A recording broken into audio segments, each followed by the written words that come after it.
article, droit administratif. Un manifestant blessé au moment d'une interpellation par la police souhaite engager une procédure en réparation du préjudice subi.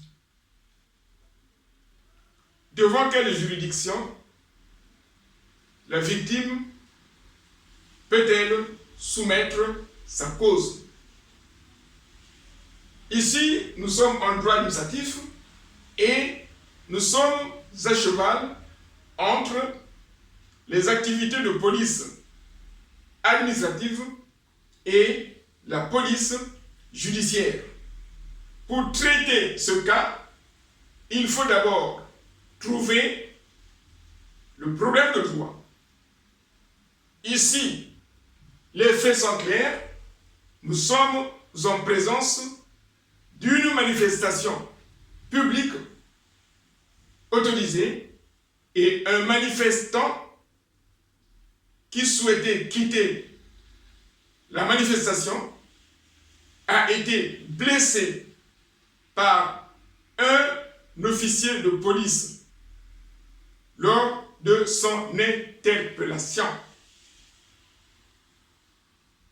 Alors, pour traiter ce sujet, prenez d'abord votre plaquette de TD et vous allez sur le thème « La police administrative ». Dans ce thème que vous avez étudié, si vous regardez votre cours d'un côté et la plaquette de TD de l'autre, vous allez voir que votre chargé de TD ou le professeur vous a donné la définition de la police administrative. Si vous ne connaissez pas le cours, vous ne pouvez pas traiter ce cas pratique et avoir une bonne note. N'oublions pas que en droit administratif, c'est beaucoup plus facile d'avoir de bonnes notes qu'en droit des contrats. Pourquoi? Je m'explique. Le droit des contrats est une discipline très vaste. Pourquoi? Parce que un contrat peut intervenir dans le domaine des baux administratifs. Un contrat peut intervenir pour le cas de droit des contrats, dans le domaine de la vente immobilière, dans le domaine de la vente des biens de consommation, comme un contrat peut également intervenir dans le domaine des assurances ou dans le domaine du concubinage. Alors, en droit administratif, tous les cas pratiques gravitent autour de l'administration.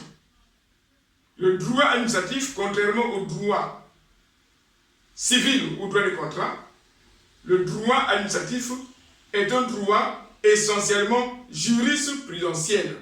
Il suffit donc uniquement de connaître les arrêts de principe. Pour revenir au sujet, ici, c'est quoi la police administrative? C'est l'ensemble des mesures prises par les autorités administratives dans le but de prévenir les atteintes à l'ordre public. La police administrative ne vise pas la recherche des personnes à finalité de leur interpellation ou des personnes qui ont déjà commis des infractions pénales visées par une interpellation. La police administrative est une activité de prévention des atteintes à l'ordre public. Et l'arrêt Beau avait posé le principe de la distinction entre la police administrative et la police judiciaire. C'est un arrêt de 1951. Alors, cherchez cet arrêt dans vos cours, vous allez le retrouver. Et ensuite, lorsqu'il a été dit que si le fait dommageable est imputable à une opération de police administrative, le juge compétent est le juge administratif. En revanche, lorsque le fait dommageable est imputable à une activité de police judiciaire, notamment lorsque il y a une infraction pénale définie par le code pénal, dans ce cas, c'est la juridiction judiciaire. En espèce, la personne a été blessée au moment d'une interpellation. La blessure étant définie par le code pénal, en ce moment-là, c'est la procédure pénale qui est en jeu. La juridiction compétente sera la juridiction judiciaire. Si vous avez une réponse contraire à celle que moi je donne, vous avez la possibilité de me le dire dans vos commentaires.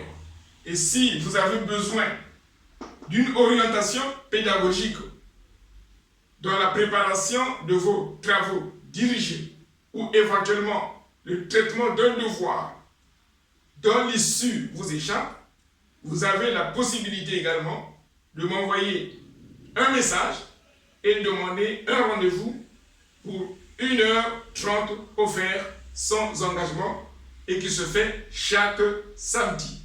Béric Enseignement vous remercie.